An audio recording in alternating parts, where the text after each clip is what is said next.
આ તરફ જૂનાગઢની વાત કરીએ તો જૂનાગઢની મુસ્લિમ સંસ્થા યુનાઇટેડ વેલફેર એજ્યુકેશન ટ્રસ્ટ દ્વારા મુસ્લિમ સમાજમાં ઉત્કૃષ્ટ સિદ્ધિઓ પ્રાપ્ત કરનાર વિદ્યાર્થીઓનું સન્માન કાર્યક્રમનું આયોજન કરવામાં આવ્યું હતું।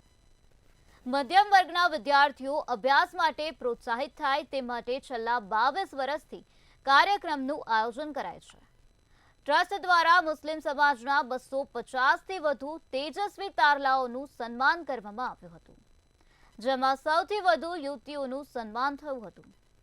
સારા ગુણ મેળવતા વિદ્યાર્થીઓને જુદી જુદી ભેટો આપી સન્માનિત કરીને પ્રોત્સાહન આપવામાં આવ્યું હતું।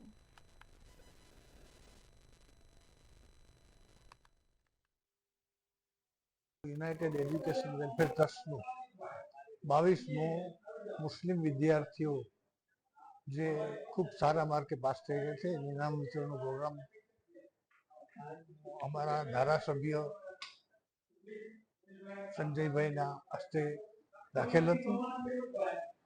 ઉદ્ઘાટન કલ્પિતભાઈ નાણાવટી અને આ સમારંભમાં 235 ઇનામ આપવામાં આવશે।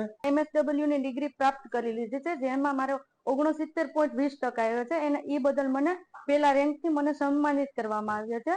આવા અવારનવાર આપણા મુસ્લિમ સમાજમાં આવા પ્રોગ્રામ થાય જેથી કરીને બીજા પણ વાલીઓ જે અત્યારે દીકરીઓને ભણાવતા નથી તો એનામાં અવેરનેસ આવે અને બીજાને પણ પ્રેરણારૂપ મળે કે તેઓ આગળ એજ્યુકેશન કરી શકે। મારા પપ્પાની ચાની લારી છે, તેમ છતાં પણ અમે 3 બહેનો છે, ત્રણેયને પણ એજ્યુકેશન પ્રાપ્ત કરાવ્યું ને દર વર્ષે અમે પેલો રેન્ક લઈ અને અમને ઇનામ મળે છે।